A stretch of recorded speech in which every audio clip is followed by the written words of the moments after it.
विविध कारणांमुळे पुणे मुंबई द्रुतगती महामार्ग अजूनही ठप्प आहे। 24 तासांनंतरही पुणे मुंबई द्रुतगती महामार्गावरील वाहतूक कोंडी ही कायम असल्याचं पाहायला मिळतंय। अनेक वाहनं ही बोरघाटामध्ये बंद पडलेली आहेत आणि त्यामुळे पुन्हा एकदा वाहतूक कोंडीचा सर्वसामान्यांना फटका बसलाय। 2 दिवसांपूर्वी महामार्ग टँकर पलटी झाल्यामुळे मोठी वाहतूक कोंडी झालेली होती।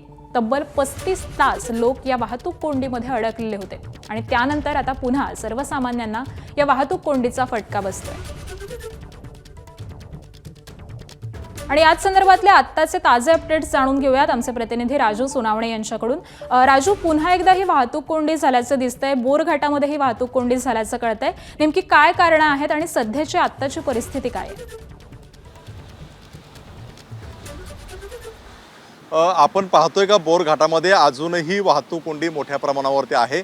स्वतः मी पहाटे 5 वाजल्यापासून या ठिकाणचा प्रवास करतोय, मात्र या ठिकाणी वाहतूक कोंडीत अडकलेला आहे। मध्यंतरी जे आहे आपण पाहतोय की पूर्णपणे मुंबईच्या दिशेने येणारी जी लेन आहे ती बंद केली होती आणि ही वाहतूक सोडलेली होती। मात्र ती लेन सुरू केल्यानंतर पुन्हा एकदा वाहतूक कोंडी जी आहे ती झालेली आपल्याला पाहायला मिळते। खरं तर 2 दिवसापूर्वी आपण पाहतोय का जवळपास 32 तास जे आहे तो हा संपूर्ण एक्सप्रेसवे ठप्प झालेला होता आणि आता पुन्हा एकदा आपण पाहतोय का संपूर्णपणे ही वाहतूक कोंडी जी आहे ती झालेली आपल्याला पाहायला मिळते। रात्रभर मोठी वाहनं जी आहे अवजड वाहनं जी आहे ती सुद्धा या ठिकाणी लाईनमध्ये उभी होती। आपण पाहतोय की बरीचशी वाहनं बंद पडलेली आहेत आणि त्यामुळे ही वाहतूक कोंडी होताना पाहायला मिळतोय। मोठ्या प्रमाणावरती फटका बसतोय। आता काही प्रमाणामध्ये नियोजन केलेलं आहे त्यामुळे वाहनं पुढे जात आहेत, मात्र रात्रभरापासून अनेक मोठमोठे ट्रक असतील किंवा टेम्पो असतील हे अडकून पडलेले होते आणि सकाळी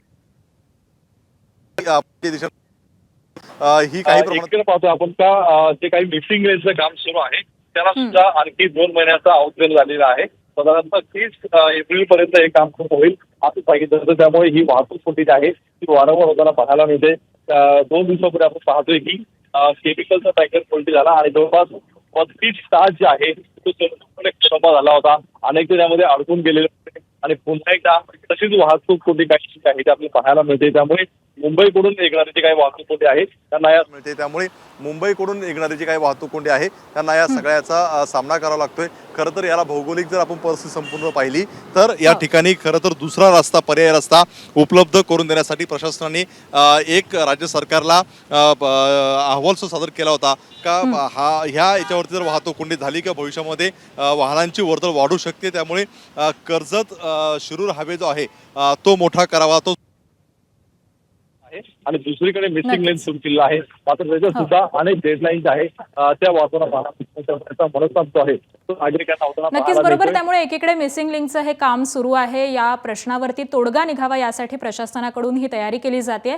मात्र आज देखील पुन्हा एकदा या वाहतूक कोंडीचा सामना या सगळ्याच प्रवाशांना करावा लागतोय। या संदर्भातले अपडेट वेळोवेळी जाणून घेऊ। तुर्तास धन्यवाद राजू या सविस्तर माहितीसाठी। एबीपी माझा, उघडा डोळे बघा नीट।